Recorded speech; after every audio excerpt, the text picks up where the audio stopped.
Je vous recommande la boutique La Londoloise, c'est Judith Londolé. Si vous voulez être classe, chic, être habillé, être admiré. Parole de Mopao Mokonzi.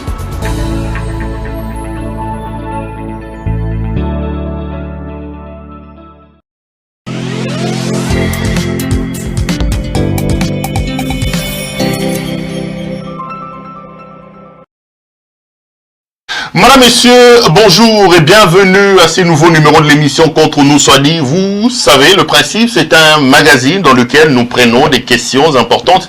On les met sur la table et avec un acteur qui fait l'actualité politique, sociale ou même économique, nous tentons de débattre de ces questions importantes. Cet acteur donnant justement son point de vue par rapport à l'actualité politique. Djiby Kitenge est encore dans le cachot de la NER. Si je ne me trompe pas, il est encore là. Entre-temps, Jean-Marc Aboud a répondu hier à sa première comparution devant le parquet près la Cour de cassation. Qu'est-ce qui se passe exactement? L'homme est rentré libre chez lui à la maison. Il s'agit de la justice ou de la politique. On en parle dans cette édition du journal. Ça brûle dans l'est de la République démocratique du Congo. Depuis 4 jours, des manifestations violentes sont organisées contre les troupes des casquets bleus de la MONUSCO. Les manifestants exigent le départ de la MONUSCO. Est-ce une bonne chose ou plutôt une mauvaise chose? La MONUSCO doit-elle partir, oui ou non? La MONUSCO engage-t-elle sa responsabilité dans ce qui arrive? On reviendra également. Et puis on fera un focus sur la gouvernance de la République, la situation économique dans le pays. Le gouvernement fait des efforts énormes. Selon beaucoup de ses communicateurs, le budget de l'État a été doublé pratiquement x3. On part de 4 000 à 10 milliards. Les recettes au niveau des services d'assiette ont explosé. Est-ce que Tshisekedi a donc un bilan et il peut s'estimer fier de lui-même? On parle de ces questions en direct depuis Kinshasa, un habitué de nos plateaux, Monsieur Alain Bolodjoa. Monsieur Bolodjoa, bonsoir. Bonsoir, cher ami. Bonsoir à tout le monde. Merci d'avoir répondu à notre invitation. C'était un grand plaisir de vous avoir au téléphone dans ces nouveaux formats. Comment vous allez? Vous avez lancé les activités de votre parti politique. Comment il se porte finalement? Bon, assez bien, assez bien. On a procédé par la signature des statuts et ça s'est fait de manière séquentielle. On a commencé par la première séquence et on continue avec les autres membres. On avait 24 signataires et puis il y avait 10 provinces qui étaient représentées. Et donc nous devons continuer avec les 16 autres provinces restantes pour que nous arrivions effectivement à respecter la loi portant organisation et fonctionnement des partis politiques dans ses articles 10, 11, 12, 13 et 14. Voilà. Vos détracteurs disent de vous que vous êtes un politique de plateau de télévision. Est-ce que finalement vous avez un secrétaire général? Est-ce que vous avez un siège de parti politique ou vous continuez toujours à faire votre politique en critiquant Tshisekedi dans les télévisions là? Bon, je ne sais pas si la loi voudrait assez que pour être politicien, il faut impérativement avoir un secrétaire général. Il y a les politiciens indépendants et d'ailleurs déjà dans la loi portant organisation et fonctionnement, la loi portant organisation ou la loi portant loi électorale est suffisamment claire sur cette question. On peut être personnalité politique indépendante et postuler. Il y a certains membres de l'Union dite sacrée qui n'ont pas de secrétaires généraux, mais qui sont là. Je peux en citer beaucoup. Alors, Mabimou Lumba, c'est un politicien, technicien. Il n'a pas de parti, mais il est personnalité politique. Il n'est pas dit que pour critiquer la gouvernance du pays, il faut impérativement être membre d'un parti politique et avoir un secrétaire général. La société civile et même un simple citoyen a le droit de critiquer la gouvernance parce que c'est un droit consacré. Mais en ce qui nous concerne, nous au moins nous sommes plus organisés que certains partis politiques. Voyez-vous, nous sommes dans la philosophie de la Constitution, dans la philosophie de la démocratie, nous nous organisons progressivement. Et je crois que bientôt là, on aura un parti, mais la finalité n'est pas d'avoir un parti, mais de véhiculer un système de valeurs à même de résoudre le problème de la population. Voilà. Allez Bolodjoa, allons, mettons les pieds dans le plat comme on dit, allons vite dans l'actualité. L'actualité dans le pays en ce moment restait dominée par la comparution hier de M. Jean-Marc Aboud. Après 6 heures dans les locaux du parquet, après la Cour de cassation, il est ressorti libre. Première question, est-ce que vous estimez qu'il est des bons en loi? Est-ce que vous pensez qu'on est en plein dans la justice politisée ou c'est plutôt une question judiciaire? Bon, il y a beaucoup d'éléments éléments qui démontrent à suffisance que nous ne sommes pas en face d'une justice telle que le veut la Constitution, encore moins le loi de la République. Nous avons la capacité de les démontrer. Premièrement, l'initiative de poursuivre M. Jean-Marc Kabound n'est pas venue de cours et tribunaux, comme on prétend le dire.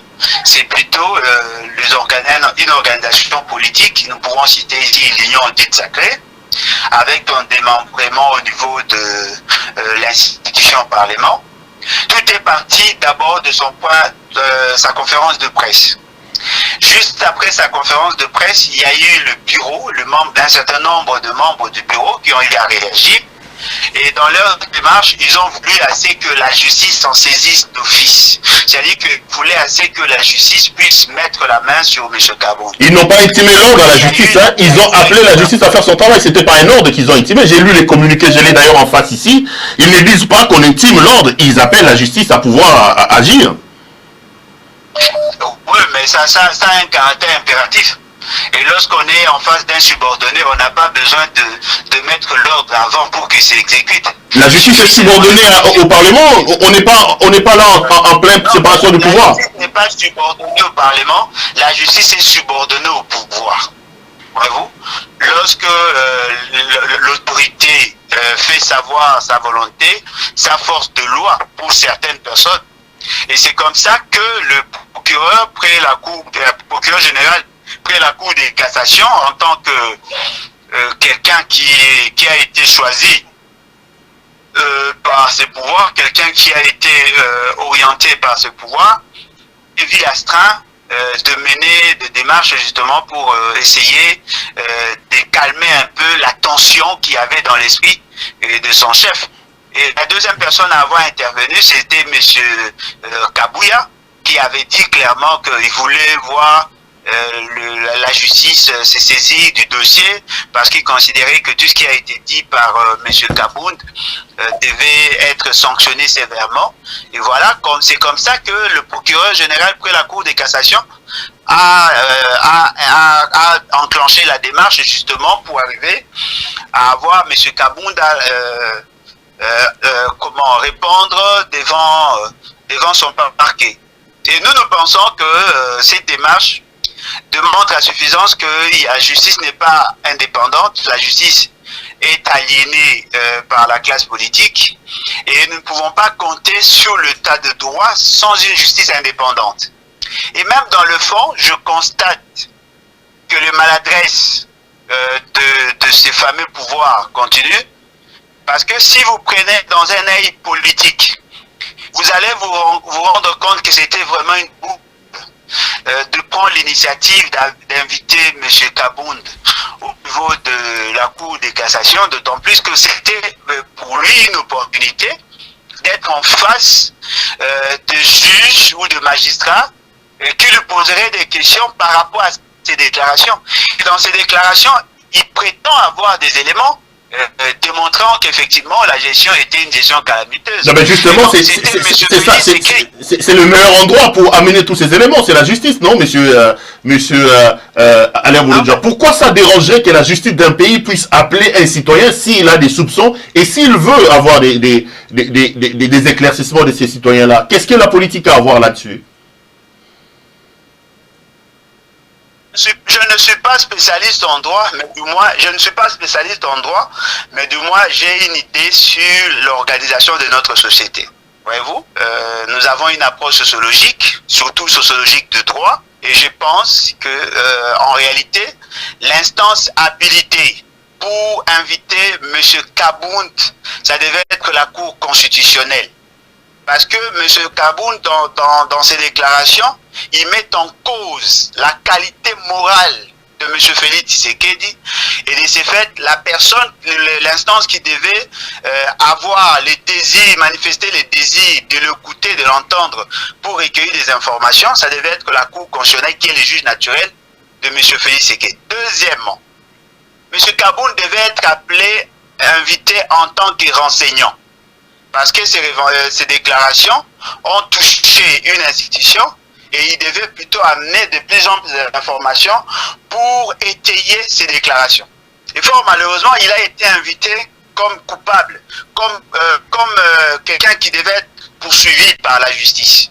Comment quelqu'un qui est en train de dénoncer de faits graves, je dirais même gravissimes, soit invité comme un coupable? Pourquoi avoir levé ses immunités alors que ce qu'il a dit, il était en droit de le dire et il prétend avoir des éléments? S'ils l'ont invité justement pour lui faire pression, lui empêcher de parler, de prendre parole, justement parce qu'ils savent que ces déclarations pourraient constituer et provoquer l'effondrement de la société, parce que c'est l'institution président de la République qui est mise en cause. Voilà pourquoi ils ont créé une sorte de théâtralisation. Ils ont voulu qu'il soit amené au niveau de la Cour de cassation, qui est son juge en tant que député, lui faire pression et lui imposer de ne pas dire ce qu'il sait. C'est comme ça que lui, ne comprenant pas leur démarche, il a eu à mobiliser ses militants. Ils sont allés jusque-là justement pour faire pression. Et lorsqu'il est arrivé, il a été entendu pendant quelques heures.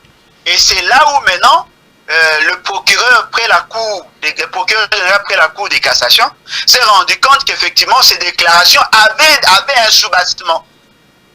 Et au moment où nous parlons, c'est le temps de la politique d'orienter les actions. Le procureur général après la Cour de cassation peut dire à ceux qui l'ont mandaté, peut leur dire, non, voilà, au regard des informations recueillies auprès de M. Kaboun, nous considérons que la meilleure solution serait de trouver une solution politique. Voyez-vous?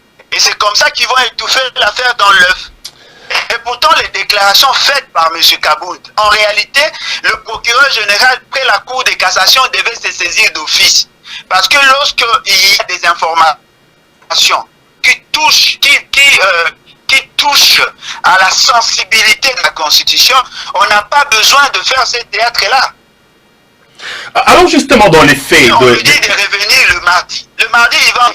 Et après, on va l'entendre. Certainement qu'il sera soit mis sous mandat d'arrêt provisoire, ou sinon, il va encore rentrer pour revenir un autre jour.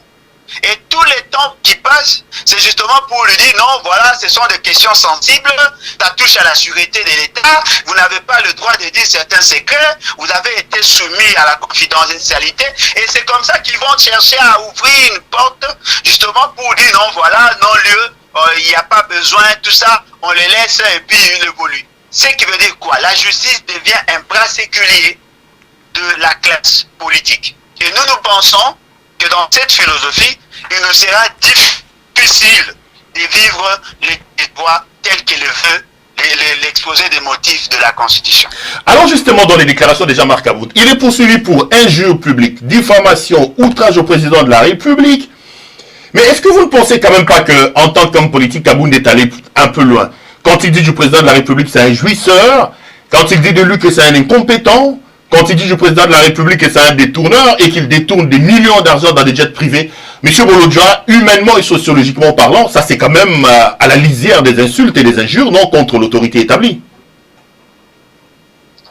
Bon, je sais que les juristes sont un peu par moments confus ou confondus dans leurs considérations. Nous devons faire la part de choses entre le bon sens et le droit. Voyez-vous? Le bon sens voudrait assez que nous soyons réservés ou que nous censurions nos propos par rapport à M. Félix Tshisekedi, même si détourner l'argent, on doit chercher de mots doux. Mais ce n'est pas ça le droit. Parce que c'est lui qui fait ce genre de déclarations. À mesurer la portée, que ce soit politique que judiciaire, de sa démarche. Dire de quelqu'un qu'il est incompétent n'est pas un fait infractionnel. Ce n'est pas un fait infractionnel. La compétence elle-même aussi n'est pas un fait infractionnel. Si on vous dit par exemple que vous êtes un jouisseur, mais il y a possibilité de l'aider. Voyez-vous? Et je ne pense pas que dans un pays sérieux, lorsque quelqu'un dit à celui qui prétend être président ou chef de l'État, on lui dit que c'est un jouisseur. Il ne prétend pas, Bolodja, il ne prétend pas être président, il est président de la République. Arrêtez un peu avec ça, M. Bolodja. Non, il est président de la République de fait. Il est là, il est président de la République. Il engage la République, il vous représente, vous comme Congolais, il est le garant du bon fonctionnement des institutions. Non, mais Mobutu aussi engageait la République. Il n'était pas président de la République. Il n'était pas président de la République pendant que Tshisekedi s'opposait à lui ou ne croyait pas à la légitimité. Voyez-vous, on peut être président de la République et être un délinquant, c'est possible. Si ce n'est pas son cas, mais c'est possible. L'esprit de la Constitution vous dit assez que c'est lui qui est président de la République soit élu. M. Félix Tshisekedi a été kabylocratiquement élu. Il n'est pas dans la philosophie de la Constitution. Nous ne l'acceptons pas, nous les tolérons. Justement parce qu'il n'est pas dans la philosophie de la Constitution. Et donc, moi je pense que lorsqu'on dit de quelqu'un qu'il est incompétent, c'est par rapport à sa prestation, c'est par rapport au rendement, c'est par rapport à la non-maîtrise de la fonction. Alors, s'il n'y a pas de résultat, ne demandez pas aux gens de le considérer comme compétent. Et puis, quelle est la sanction prévue par la loi lorsque vous traitez quelqu'un d'incompétent? Il y a des gens qui ont été éjectés de leur poste pour incompétence. M. Kabound lui-même, il était président, premier vice-président pendant que Mabunda était encore présidente. Il a été chassé comme un chien pour incompétence. Était-il une occasion pour lui d'aller traduire des gens en justice pour un juge? Combien d'agents de l'État ont-ils été démis de leur fonction de compétence? Est-ce que l'incompétence est une infraction pour que celui qui est taxé d'incompétent puisse aller traduire les gens en justice? Lorsqu'on vous dit que M. Félix Tshisekedi a eu à détourner l'argent de la République, mais ce n'est pas une infraction. La dénonciation n'est pas une infraction. La dénonciation, c'est un devoir sacré. Non, mais elle peut être calomnieuse, M. Bolodja. Elle peut être calomnieuse quand elle n'est pas basée sur des faits réels. C'est justement pour ça qu'il faut amener des preuves de ce qu'on allègue. Non, mais effectivement, mais qui ne sait pas que M. Félix Tshisekedi profite de sa fonction pour se faire une santé financière? Qui ne le sait pas? Qui ne peut pas ici au Congo démontrer qu'il y a eu malversation financière? Qui ne peut pas le démontrer? Tout le monde le sait. Le programme Sanjou, le programme Tchilegelou, le programme d'alimentaire d'urgence, le programme de lutte contre la pauvreté et l'égalité sociale, tous ces programmes-là ont démontré à suffisance qu'effectivement, il y avait intention de nuire aux intérêts de la République. Qui n'a pas vu M. Félix Tshisekedi, l'argent de la République, entre les mains de ses amis et connaissances, qui ont dilapidé le fonds public? Qui n'a pas vu ça? Lorsque la présidence de la République, pour occasion des dépassements budgétaires, en énervant les lignes de crédit allouées aux autres secteurs, qui n'a pas vu ça? Comment l'argent de la République est en train d'être dilapidé? Allez lire l'article 165 de la Constitution. Il peut être poursuivi pour malversation financière. C'est connu dans la Constitution. Et la Constitution voudrait que chacun de nous soit sentinelle de fonds publics de l'État. Et lorsque quelqu'un arrive à dénoncer, on ne peut pas faire de lui criminel. C'est vrai que M. Kabound n'est pas un saint. C'est vrai qu'il est aussi concerné dans l'affaire, l'enrichissement illicite. Mais ce qu'il dit, il peut le démontrer. Il suffit seulement de prendre le tableau de bord de l'économie pour vous rendre compte comment ces gens s'enrichissent de manière insolente, en violation de la philosophie même de la LOFIP, la loi de finances publiques. Je suis censé comprendre quoi, les Bolodja? Que vous êtes totalement d'accord avec les propos de M. Kabound, que pour vous, Tshisekedi, c'est un incompétent, c'est un jouisseur, c'est un détourneur, et tout ce que pour vous, tout ce que Kabound dit, vous êtes dans cette logique, vous qualifiez Tshisekedi pareillement? Non, c'est pour un copier-coller. Voyez-vous, il n'a fait du copier-coller. Il y avait des gens qui ont eu à dénoncer pendant qu'il était dans le mangeoire. Nous l'avons déjà dit qu'il y avait effectivement un problème de gestion. Lorsque vous avez un président de la République qui prend des ordonnances à temps et à contre-temps, et ces ordonnances se sont heurtées à la norme, il signe des ordonnances nommant le membre de son cabinet en violation de la loi administrative. Il prend des ordonnances nommant le membre du conseil d'administration de la Banque centrale.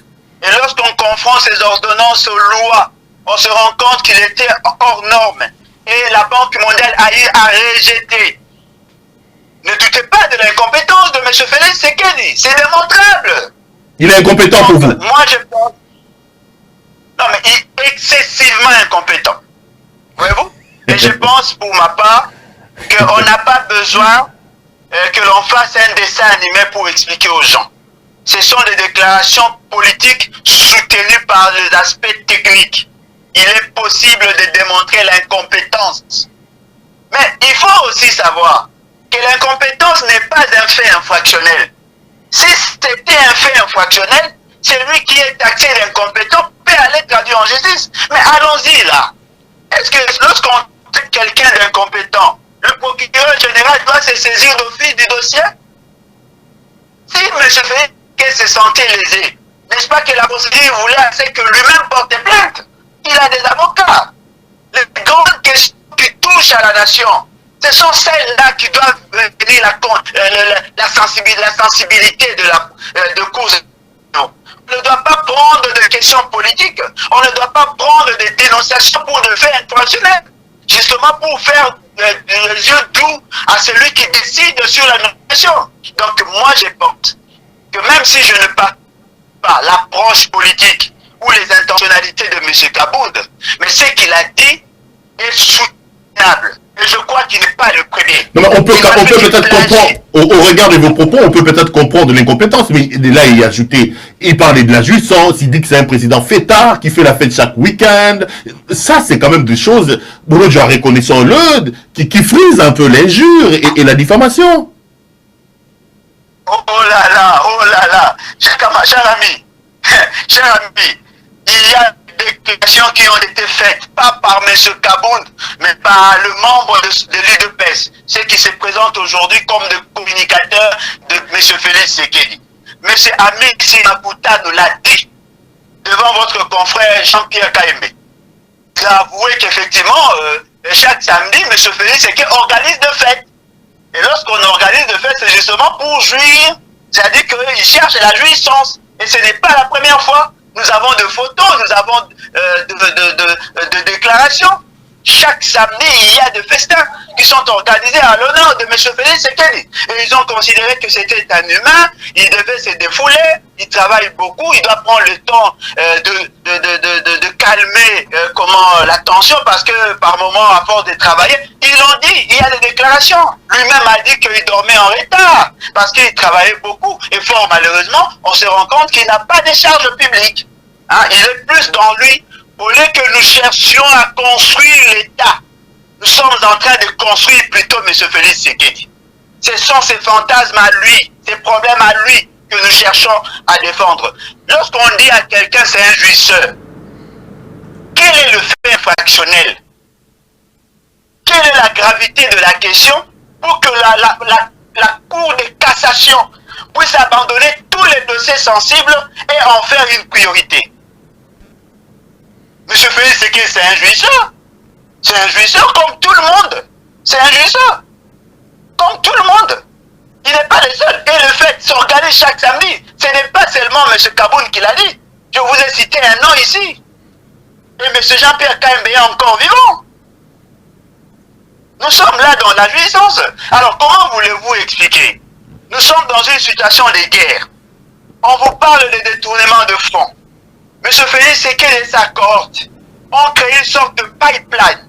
Ils prennent l'argent de la République ici. Ils sont en train de pomper jusqu'aux banques extérieures, banques étrangères.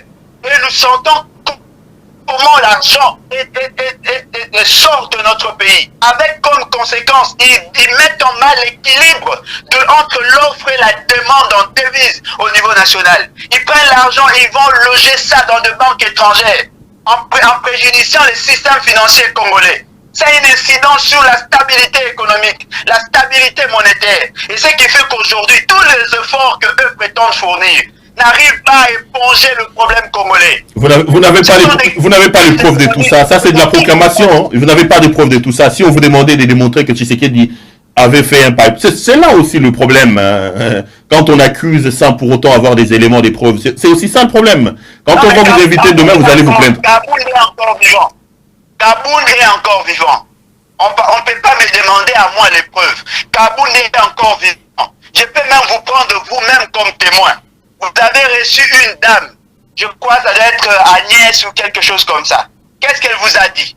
Qu'elle va au Katanga pour faire quoi? Pour aller voler, non? N'est-ce pas qu'elle est membre de l'UDPS? N'est-ce pas qu'elle est proche de M. Félix Tshisekedi? Elle va prendre l'argent dans le Katanga pour construire quelque part. Ce ne sont pas ces déclarations? M. Kaboul l'a dit, mais il n'est pas les seuls. Combien de personnes ont eu à acheter de maisons à l'extérieur? C'est eux-mêmes qui nous les disent. Ils n'ont pas besoin de preuves. Ils veulent tout simplement étouffer l'affaire pour que nous n'arrivons pas à dire réellement ce qu'il y a. Lorsque M. Kaboul, qui était très proche de M. Félix Tshisekedi, fait une déclaration dans une chaîne de radio internationale, pensez-vous qu'il n'a pas mesuré la portée de ce qu'il dit? Nous pensons qu'au lieu de nous distraire, il est temps pour le peuple de se prendre en charge. Cela dénote quelque part la faiblesse de l'administration judiciaire. La justice ne veut pas nous garantir la stabilité sociétale. Et nous considérons qu'en réalité, si la justice n'est pas en mesure de faire respecter la loi, de soumettre tout le monde à la force de la loi, la population qui est souveraine peut se prendre en charge justement pour mettre hors d'état de nuit tous ces éléments malicieux. Voilà. Alain Bolodjo, on va clôturer ce dossier avec ces deux petites questions. La première, vous parlez de Kaboul, mais ces détracteurs disent que lui-même c'est un grand jouisseur. Il s'est construit des villas, il s'est construit des maisons. Vous n'allez pas me dire que vous êtes une sorte de blanchisserie aujourd'hui et vous venez blanchir M. Kaboul. Et la deuxième, est-ce que vous pensez qu'à l'heure actuelle, c'est la preuve, comme Franck Diongo l'a dit, que est-ce que vous êtes aussi dans cette logique de regretter Kabila en disant, au regard de ce que Kaboul dénonce, Kabila c'était du mieux par rapport à Félix Tshisekedi? Non, mais bon, en tout cas, ce qui est vrai, c'est que nous ne partageons pas nous n'avons pas la même intentionnalité ou la même motivation, que ça soit avec M. Kaboul, que ça soit M. Franck Diongo, mais ce qui est vrai, devant les évidences, on fléchit. On s'est fléchi justement parce que l'on sait que ce qu'ils disent, c'est ce que nous vivons chaque jour. C'est quoi l'évidence? Kabila, vous regrettez Kabila? Vous pensez que Kabila c'est du mieux par rapport à Félix Tshisekedi? Moi, je ne peux pas. Non, moi, je ne peux pas regretter Kabila. Je ne peux nullement regretter Kabila. J'ai considéré Kabila comme une quinine. Et fort malheureusement, il a été mal conservé. Et à force de le prendre, ça a donné l'ulcère à la République. Et nous devons traiter cette maladie. M. Kabila appartient au passé. Il n'est pas parfait. Il n'est pas le démon comme on l'a présenté. Mais il ne méritait pas être président. Parce qu'il a commis beaucoup de bévues. Mais lorsqu'on fait une analyse comparative au caractère criminel de M. Félix Tshisekedi, moi je considère Kabila comme, ça c'est juste une métaphore, Kabila comme Ebola. L'avantage avec Ebola, il y a un système immunitaire, il y a le vaccin qui a été trouvé. C'est une maladie qui est née ici chez nous et nous savons comment la contenir. Et M. Félix Tshisekedi apparaît pour moi comme le coronavirus. C'est-à-dire que c'est une maladie importée et fort malheureusement où on n'a pas un vaccin qui nous garantit le traitement ou la prévention. Et voilà, donc je pense que les deux sont des maladies que nous devons à chaque fois, chaque minute réfléchir sur comment trouver un vaccin pour ne pas les attraper. C'est ça le combat. M. Félix Tshisekedi n'est pas aussi le démon. M. Félix Tshisekedi n'est pas aussi le diable. Mais c'est un danger pour la République. De la même manière qu'a été M. Kabila. Il a commis beaucoup d'erreurs. Qui a fait de M. Félix Tshisekedi président? N'est-ce pas Kabila? Donc, voyez-vous, c'est-à-dire que moi, je considère que si nous étions dans un pays sérieux, M. Félix Tshisekedi et M. Kabila devraient être en prison pour avoir détourné la volonté de la population, pour avoir occasionné le frein du développement de la population, au lieu de mettre le moyen, l'accent sur la reconstruction de la nation. Nous sommes en train de construire deux individus qui ne font que chercher à devenir, à souffrir d'une obésité financière au détriment de la population. Donc, tout ce qu'ils ont dit, ils peuvent avoir raison par rapport à leur gestion, mais je considère pour ma part, soutenir aujourd'hui Kabila, surtout M. Diongo, soutenir aujourd'hui Kabila, c'est jeter en pâture tout le combat qu'il a y à mener. Donc, je pense que pour moi, l'essentiel pour nous, c'est de mobiliser la population pour que nous mettions fin à cette aventure de gouvernance et que nous espérions un lendemain meilleur pour toute la population. Alain Bolodjoa, je vais vous libérer très très bientôt. Là, je prends quand même le deuxième thème qui est aussi important, c'est la sécurité. Vous savez qu'à l'heure où nous parlons, les installations de la MONUSCO ont été attaquées, on parle d'une vingtaine de morts. Que dites-vous de toutes ces manifestations que la population, notamment celle de l'Est, organise contre le casque bleu de la MONUSCO? Bon, heureusement, vous parlez de la population, mais je dirais plutôt une frange de la population. Voyez-vous? Parce que ce n'est pas toute la population qui est dans cette démarche. Il y a une catégorie de gens bien ciblés qui ont commencé l'activité. C'est vrai que les autres viennent que par curiosité. Mais ce qui est vrai, c'est que M. Bahati doit s'assumer. Voyez-vous? M. Bahati est à la base de ce qui nous arrive aujourd'hui. Je ne dis pas que ce qu'il a dit, il a totalement tort. Mais je dis qu'il doit apprendre à s'assumer. Chers amis, nous avons assisté dans ces pays. Nous avons suivi les déclarations de ces pouvoirs de la honte, soutenant le maintien de la mission des Nations Unies ici chez nous. Il vous souviendra qu'en 2019, M. Félix Tshisekedi a eu à soutenir la présence de la MONUSCO alors que la quasi-majorité de notre peuple voulait voir cette mission y prendre fin. C'est M. Félix Tshisekedi qui a soutenu. En 2020, c'est à cause de lui que le Conseil de sécurité a eu à abroger le mandat des Nations Unies. En 2021, il a fait la même chose en signant d'ailleurs un accord avec la MONUSCO qui a été censuré, sanctionné par une résolution du Conseil de sécurité et la décision pour le mandat de la MONUSCO parce que les retraits de la MONUSCO devaient se faire de manière progressive. Ce qui veut dire quoi en clair? La solution à ces problèmes ne peut qu'être diplomatique. Ce n'est pas à la population de s'élever pour faire pression. C'est vrai que la population a ras-le-bol de voir que la MONUSCO n'arrive pas à résoudre le problème, de voir que la MONUSCO est devenue plus affairiste. Mais la démarche est éminemment diplomatique. C'est au gouvernement d'aller faire la demande. Et on vient jeter de l'huile au feu et après on veut les rebuffer. Non, ils doivent s'assumer. Donc pour vous, le responsable de tous ces cas, de tous ces pillages, c'est M. Bahati Lukwebo. C'est lui qui est à la base des casses, de tout ce qui arrive, des pillages du siège des Nations Unies? Non, ce n'est pas lui directement, mais indirectement oui. Parce que de manière implicite, c'est à cause de ces déclarations que la population a eu à mener ces actions-là. Ce n'est pas lui qui leur a demandé d'aller faire ça, mais en sourdine. C'est ça, c'est que la population a compris. Parce que nous sommes des leaders. Lorsque nous amenons de messages, on doit les mesurer. Pourquoi avant que lui ne foule les pieds là-bas, il n'y avait pas de réaction, il n'y avait pas d'action? Parce que justement la population pensait tout bas ce qui s'est fait. Et c'est comme ça qu'en profitant de ces déclarations, c'est comme ça qu'il est arrivé à enclencher ou à jeter de l'huile au feu. Ce sont ces déclarations qui sont à la base. Et tout le monde les dit.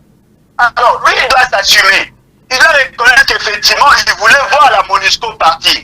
Ils pouvaient aussi condamner comme ils ont tenté de le faire. Condamner disant que non, voilà, il faut que la MONUSCO parte, mais cela doit se faire conformément à la procédure universellement reconnue. Parce que c'est une mission demandée par nous. C'est nous qui avons demandé la présence de la MONUSCO. Et donc nous devons faire en sorte que cette MONUSCO sorte de notre pays dans le respect de la vie humaine.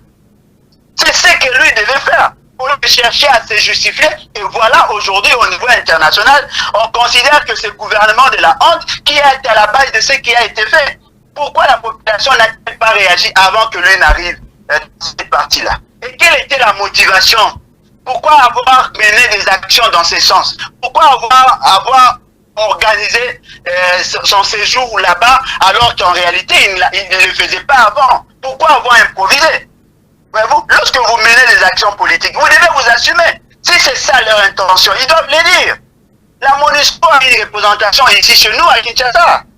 Et le gouvernement est souvent en contact avec la MONUSCO. Si vous voulez que la MONUSCO parte, la moindre de choses, il faut la démarche au niveau des Nations Unies, au niveau du Conseil de sécurité. C'est comme ça que lorsqu'il y aura prorogation, la MONUSCO peut se dire, voilà, on va réduire le nombre de personnels. Ça a été fait.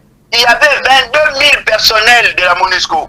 Aujourd'hui, ils sont à 17 000 si je ne m'abuse pas. Justement parce qu'il y avait une sorte de retrait progressif. Et voilà, ils arrivent, ils font ça. Et c'est qui est surprenant. Lorsque la population commençait à manifester, la police était là, l'armée était là. Personne n'a interdit la population de faire ce qu'elle a fait. Et aujourd'hui, le fait seulement qu'il y a eu des représailles, il y a eu des réactions dans tous les sens. Et voilà, on veut maintenant rendre la responsabilité à la population. J'ai suivi votre fameux ministre qui a dit clairement que non, il condamnait le fait que la population ait mené ce genre d'activité. Bon Dieu. Mais lorsque la population commençait, pourquoi n'avoir pas fait ce genre de déclaration? Parce que la communauté internationale a réagi, et voilà, aujourd'hui, ils veulent s'éloigner de la responsabilité. Qu'est-ce qui s'est réellement passé là-bas? La population ne veut pas de la MONUSCO. La population ne veut pas de groupes armés. La population ne veut pas de ces gouvernements. Mais la population n'avait pas violenté. Aujourd'hui, on parle de plusieurs morts. Que ce soit du côté des civils, que du côté de la MONUSCO. On nous a parlé de 12-5, mais nous apprenons que c'est au-delà. Il y a plus de 70 personnes blessées. Mais qui doit porter la responsabilité si ce n'est pas ces pouvoirs qui les genoux de la honte? Ce sont eux qui ont formaté tout ce qui se fait. Voyez-vous? Donc moi je pense qu'ils doivent apprendre à s'assumer. Lorsque vous faites des déclarations, lorsque vous voulez mener une démarche, assumez-vous. Pourquoi se cacher derrière la population? Pourquoi rendre la population responsable de ce qui a été fait? Qui ont enclenché cette série d'activités? Ce sont ceux qui sont au pouvoir. Aucun parti de l'opposition n'a eu à mener des démarches dans ce sens. Lorsque nous demandions le départ de la MONUSCO, c'est ce même pouvoir qui nous a traqués. Donc moi je pense qu'ils doivent apprendre à s'assumer. Il n'a pas besoin de se justifier. Ils doivent continuer à dire qu'effectivement, leur régime ne veut pas de la MONUSCO. Et la question que nous devons nous poser, pourquoi ceux qui ont soutenu la présence de la MONUSCO veulent la voir partir? C'est ça aussi la grande question. En 2019, monsieur Félix ne voulait pas voir la MONUSCO partir justement parce qu'il comptait sur la sécurisation de la MONUSCO du fait qu'il avait peur de Kabila. En 2020, la même chose. Mais lorsqu'il signait des accords avec la MONUSCO pour proroger les mandats, il y a un programme de retrait qui a été établi entre les deux parties. Pourquoi n'avoir pas insisté sur le respect? Pourquoi amener la population sur des questions diplomatiques?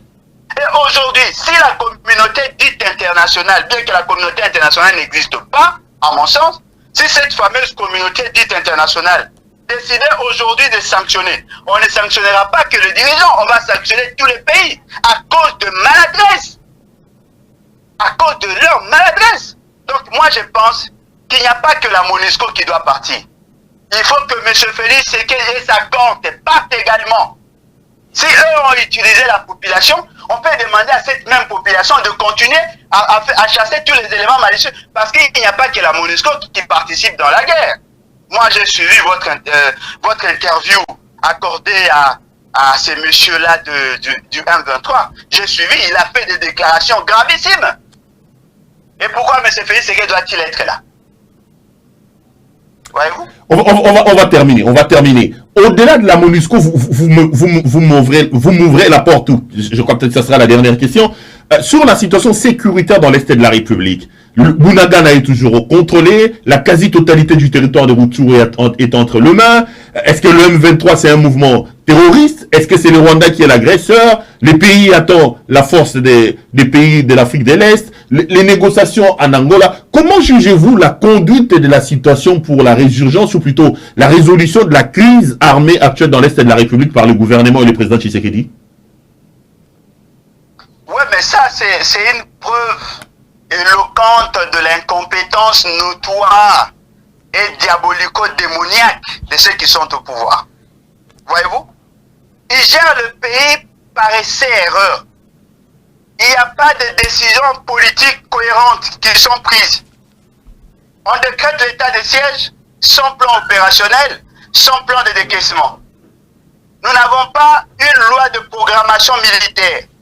Nous ne savons même pas ce que nous voulons faire de notre armée. On recrute de jeunes et on les envoie en guerre sans équipement, sans expertise, sans expérience. Et nous voyons les résultats. Aujourd'hui, les 1-23 gagnent du terrain. Ils sont en train d'imposer l'ordre.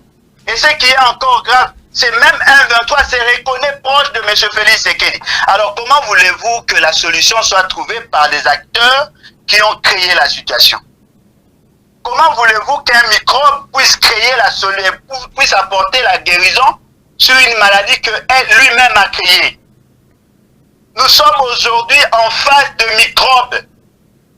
Des gens qui sont en train de créer des maladies dans notre corps. C'est qui le microbe? Celui qui Tshisekedi est un microbe pour vous? C'est une métaphore. Non, mais je veux tout simplement être un peu plus clair par rapport à la métaphore. La métaphore concerne qui? Le microbe, c'est M. Tshisekedi? Non, mais c'est ça.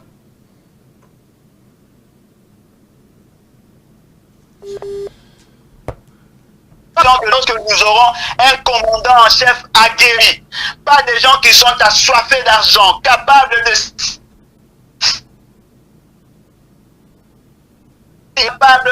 changer les choses. Parce que je suis convaincu qu'aujourd'hui, il y a possibilité de requinquer notre armée et de faire en sorte que les choses changent. Le 1-23 ne sont pas nés dans ne sont pas des extraterrestres, ce sont des humains. Comment arrive-t-il à s'approvisionner en armes? Comment ça se fait que notre armée n'arrive pas à résoudre le problème? Je peux ici certifier qu'il est impossible de penser à gagner la guerre de l'Est dès lors que le commandant en chef sera défaillant et dès lors que nous ne serons pas en mesure de combattre la corruption. On a fait sortir 74 millions de dollars et l'argent a été détourné ici à Kinshasa. Ce n'est même pas moi qui l'ai dit, ce sont les parlementaires qui l'ont dit. Personne n'a été inquiété.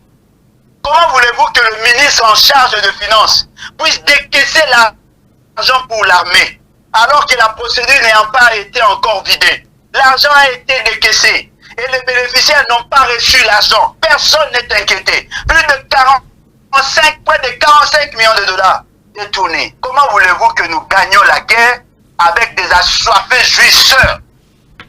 Il faut changer la donne. Et je pense que la population de la partie Est a droit à la vie. Pendant qu'on tue dans la partie Est, il y a des gens qui vont à Marbella pour jouir, j'insiste pour jouir des avantages liés à la fonction. Alors qu'il y a des problèmes de militaires qui n'arrivent même pas à percevoir leur solde. Alors qu'il y a des fournisseurs de l'armée qui ne sont pas payés. Il y a des gens qui pètent chaque samedi. Et nous disons, cela doit s'arrêter. C'est un problème de choix. La responsabilité première incombe d'abord au souverain primaire. C'est le souverain qui décide en dernier ressort. Et si le peuple ne veut pas prendre à bras le corps la question, ne soyez pas surpris que la situation perdure. Il faut que cela s'arrête. Parce que lorsque je vois nos enfants mourir, lorsque je vois nos femmes être violées, tuées en longueur de journée, lorsque je vois le corps de mes frères et sœurs joncher les rues, et que ce gouvernement de jouisseurs d'État n'arrive pas à résoudre le problème, je crois qu'il est temps pour la population de se prendre en charge. Et ce n'est pas violer la Constitution. il y a des dispositions constitutionnelles qui sous-tendent notre démarche. Nous voulons que la population se prenne en charge. L'article 64, ça c'est votre chanson habituelle, hein? L'article 64. Non, mais ce n'est pas une chanson, c'est une disposition constitutionnelle.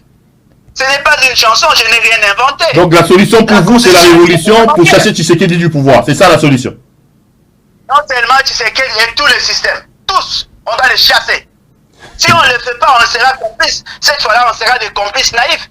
Comment devons-nous continuer à pleurnicher alors que ceux qui nous causent du tort, du mal sont là? Pourquoi ne pas se lever et prendre la bonne décision pour les chasser tous? Tous ces éléments malicieux qui empêchent à ce que le pays évolue.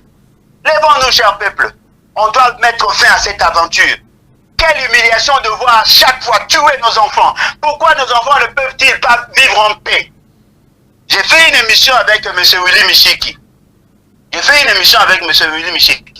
Il a fait des déclarations graves. Il vous dit qu'ils sont en contact avec le groupe armé. Il vous dit qu'ils ont la capacité d'orienter les actions des groupes armés. Lorsque le groupe armé prend des gens en otage, ils sont capables de le faire sortir à la suite d'un seul appel téléphonique. Alors dites-moi, comment peut-on être du pouvoir et être en complicité avec ceux qui tuent la population? Pourquoi? Donc la solution, c'est le départ de Tshisekedi. Le problème, c'est Tshisekedi. La solution, c'est son départ pour vous. Non, mais attendez. Lorsque vous avez des infections dans votre corps, n'est-ce pas qu'on vous donne des antibiotiques? Il faut s'attaquer contre le microbe.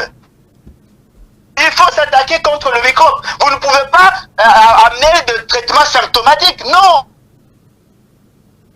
Il faut attaquer le microbe. Le microbe, c'est le système, tu les genoux.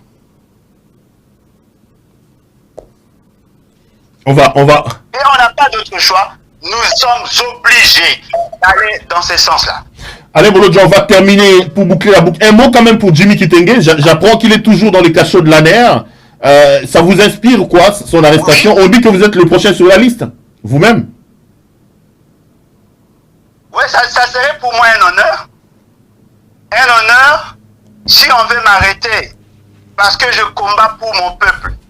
Quoi de plus normal? Lumumba est mort à quel âge? Il n'avait pas mon âge. L'essentiel n'est pas de vivre en faisant semblant d'être en paix. Mourir n'est rien.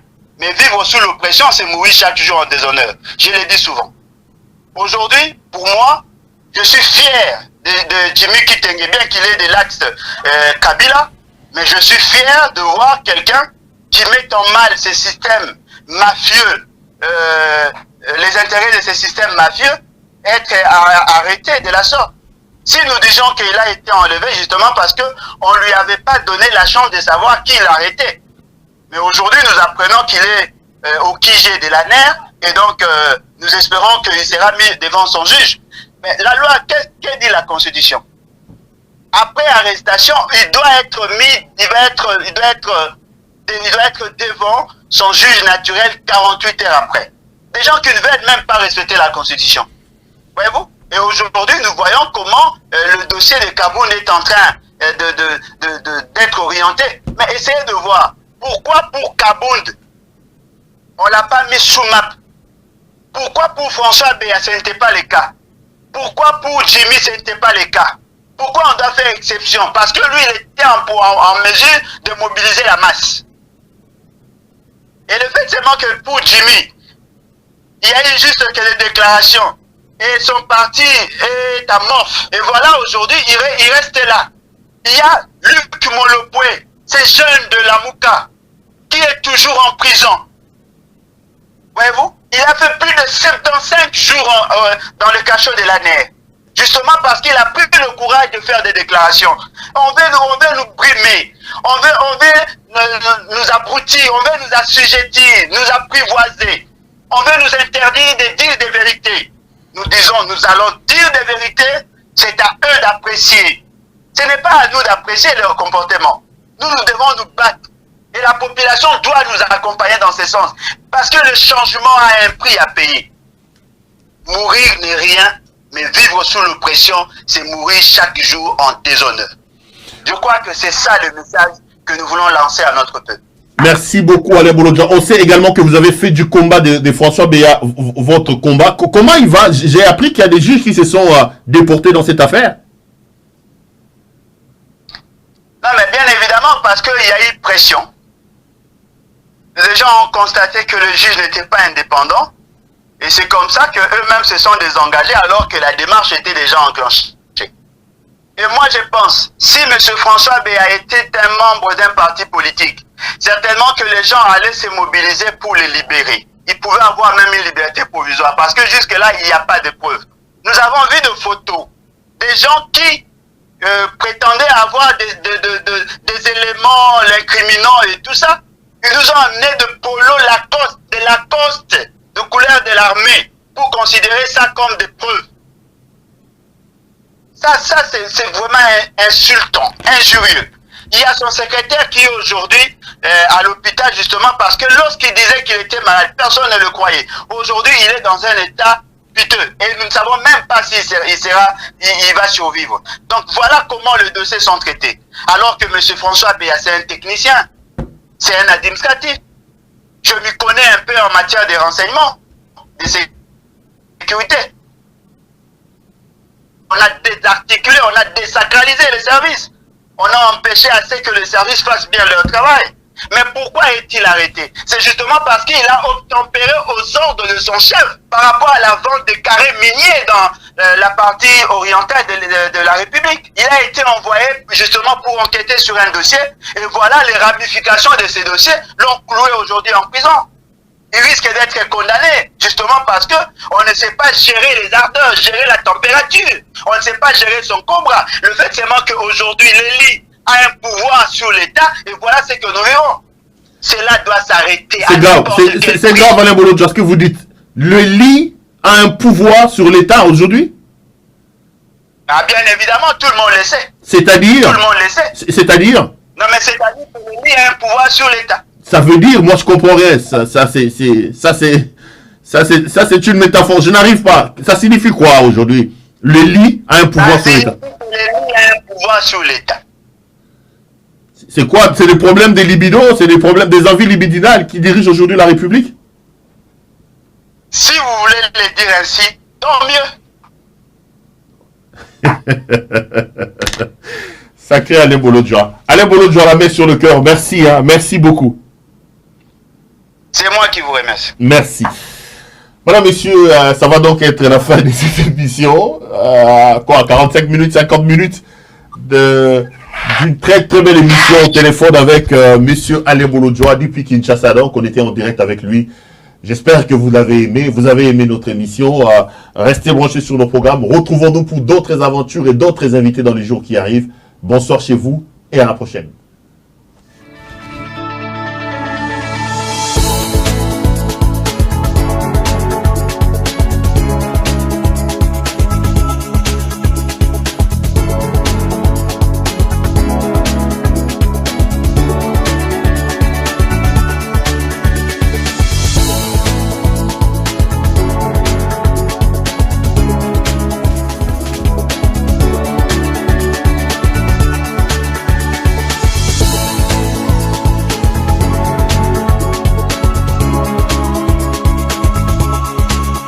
Je vous recommande la boutique La Londoloise, c'est Judith Londolé. Si vous voulez être classe, chic, être habillé, être admiré. Parole de mon Pao Mokonzi.